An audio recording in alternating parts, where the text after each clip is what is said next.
पाकिस्तान का जो निर्माण हुआ है और पाकिस्तान की जो बुनियाद रखी गई है वो मजलूमों की लाशों के ऊपर रखी गई है। एक ऐसा मुल्क कि जिसमें लाखों लोगों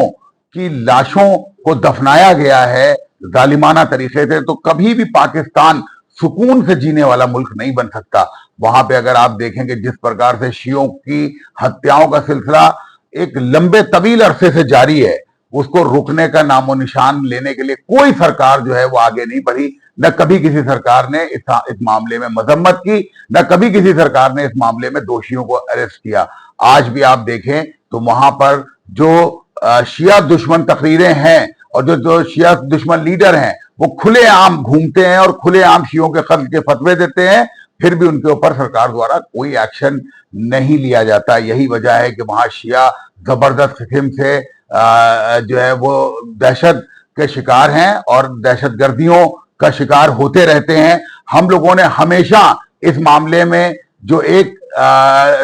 पाकिस्तान के अंदर एक सुगबुगाहट चली है बहुत अरसे से, लेकिन आईएसआई हमेशा उसको दबाती है, और वो है शियों के अलग मुल्क के निर्माण की। पाकिस्तान का विभाजन इस मामले में धर्म के आधार पर एक बार होना बहुत आवश्यक है कि जिसमें शियों का अपना मुल्क अफगानिस्तान उसका निर्माण हो सके। और जल्द ही इंशाअल्लाह हमें उम्मीद है कि बलूचिस्तान और अफगानिस्तान दोनों एक अलग मुल्क शांति के साथ बनाए जाएंगे और वहां पर एक अलग ही जिंदगी जीने, क्योंकि ये जो वहशी लोग हैं इनकी जिंदगियां हमेशा से लोगों को कत्ल करने के ऊपर। आज भी आप देखें तो पूरी दुनिया इस वक्त जो है वो शियों की तरफ देख रही है कि फिलिस्तीन में किस तरह से शिया सुन्नियों ही के लिए सीना सिपर हैं, मगर उसके बावजूद ये लोग जो है वो हमारे कत्ल और हमारे बच्चों के 6-6 महीने के बच्चों को मारने पे उतारू हैं, सब हैं। लेकिन हम फिर भी फिलिस्तीन के मजलूमों का साथ देने से पीछे नहीं हटते हैं, क्योंकि यही हुसैनियों की पहचान है कि चाहे बांग्लादेश में अत्याचार हिंदुओं पे हो, चाहे अफगानिस्तान में सिखों पर हो, चाहे पाकिस्तान में शियों पर हो, चाहे किसी के ऊपर जुल्म ज्यादती हो,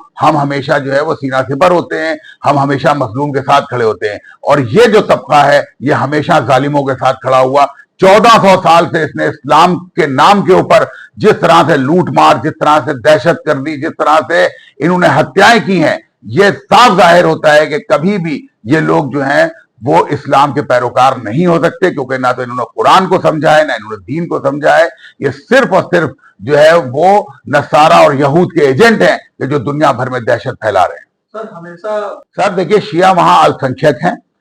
और जो आप अगर देखें कि शियों के लिए उन्होंने एक अरसे से ये फतवे दिए कि शिया काफिर है और काफिरों की हत्या करना चाहिए। शिया अपने आप को मजलूम मानता है, काफिर कह के ना तो कभी शियों ने किसी को मारा है, ना वो किसी को काफिर मानता है, क्योंकि काफिर मानने का अधिकार सिर्फ और सिर्फ ईश्वर को है, क्योंकि ईश्वर ही जान सकता है कि उसकी आराधना कौन सही तरीके से कर रहा है और कौन सही तरीके से नहीं कर रहा है। तो इसलिए कभी भी शियों द्वारा किसी भी व्यक्ति को ना तो काफिर ठहराया गया है, ना ही उसके खिलाफ इस तरह की कोई दहशतगर्दाना